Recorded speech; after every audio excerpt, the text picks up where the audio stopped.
Is that working? Yes, it's working. Okay. Hey, everybody. Josh here.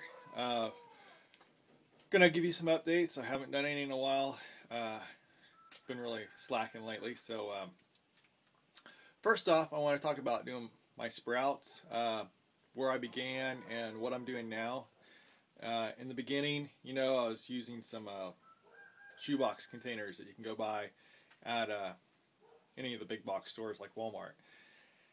And I was putting, basically I got oats and I was putting up in there and watering it once or twice a day. And I was doing that during the summer and I got burned out on it. It's a lot of work. I couldn't get out there twice a day sometimes to really do it. And I gave up for a while. Eventually I got back into it come fall and decided I needed to make something to help me do the watering. And for those of you who haven't followed any of my videos on sprouting, I'm going to go through the basic concept of it real quick. So I'm going to turn this around. Okay, so here my rooster, my neighbor's rooster, talking back and forth in the video. But okay, so I got black sunflower seeds and oats in my sprouting mixture that I'm using right now. Basically, this is a bunch of carbohydrates. And usually when we buy a commercial pellet mix or crumbles or something like that, it's things like this plus soy, maybe some corn, and who knows what else that they grind into it to make the pellets. And it works. They use, like I'm using the black sunflower seeds to boost the protein content. A lot of times they use soy to boost the protein content. But for the most part, these dry seeds are just carbohydrates. Now, as we soak the seeds, and when we start to get these roots coming out, we start to convert it toward the seeds are converting the starches, the carbohydrates, into other nutrients. They're converting it into protein. They're converting it into minerals and vitamins and stuff. So you're getting a nutrient dense food compared to a carbohydrate dense food. Now a lot of times, when we really want to beef up an animal really quick, we're thinking, give it the carbohydrate dense food. I'm going to try this this next spring as like a 50-50 mix with some meat birds and kind of see how it goes. Okay. But that's the basic idea of why I sprout. I'm trying to grow a more of a nutrient-dense food, and at a lower cost. I can go buy oats, for example, for $15 for a 50-pound bag, and my hope is to turn it into at least 150 to 300 pounds of feed, or 150 to 200 pounds of feed. Some of the commercial systems have an 8-day grow cycle, and they actually grow like this big thick mat of grass and everything. So anyways, as you can see, here's my system now. I got a reservoir pump, so I'm not wasting any water. I got it set for 3 times a day where it kicks on. It waters the top trays. Gravity flows all the water down through all the other trays, and I got some there on a 8-day cycle. My bottom 2 trays and my top layer trays is on a 4-day cycle. And basically,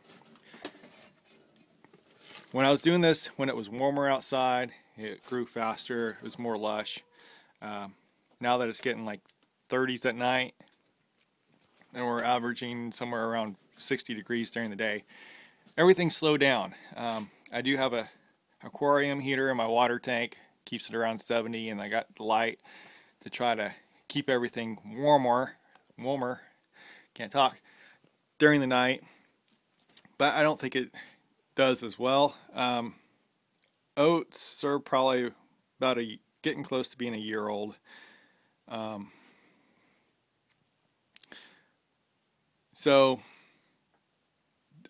they're good, they're cheap, they're easy to do, but I don't think they're as cost effective as maybe some of the other things. I've also know that people do wheat or big one is barley. I can't get barley locally, so that's why I'm using oats. It's just so easy to get and use. But if I can get it to sprout, you know, that's the main thing. I mean, that mix I just showed you, yes, it's probably more carbohydrate dense than what I'd like, but it's already starting to convert that into protein and everything. And I can feed that to my chickens, and I even feed it to my rabbits, and they love it. They'll eat it all up, no waste, so it's all good. And the big thing is, you know I'm like, I'll give them that. I've probably increased it from basically being 1 pound of feed to, I think I'm starting to weigh it all out, and I'm only been doing it a couple days where I've weighed out the final product going out. But what would start off as 1 pound, or actually half a pound of seed in here, is I think probably about 1.5 pounds. In fact, I could probably test that real quick. See if I can do it with one hand.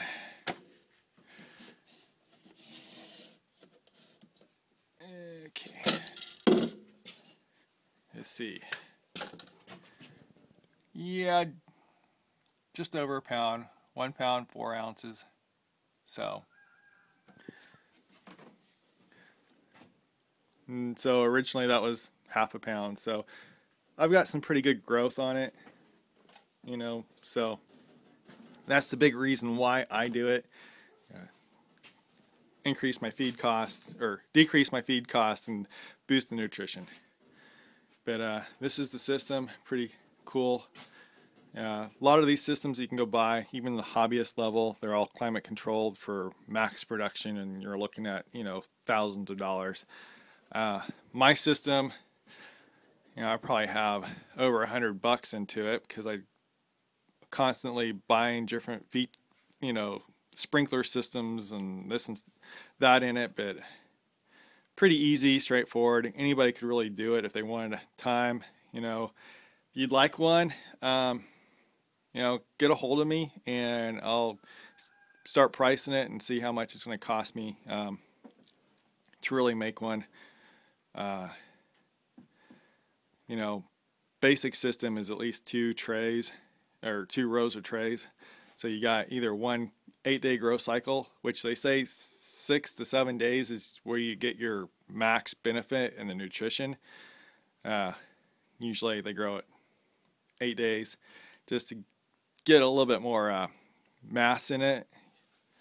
So the commercial systems, they get like 8 pounds for every 1 pound of seed. You're not going to get that with this, but you know, this is just a simple little system. So anyways, I thought I'd share it with you guys, and show what I am doing, and see if anybody's interested in one. And I'm gonna go outside and feed my chickens and get a video of that.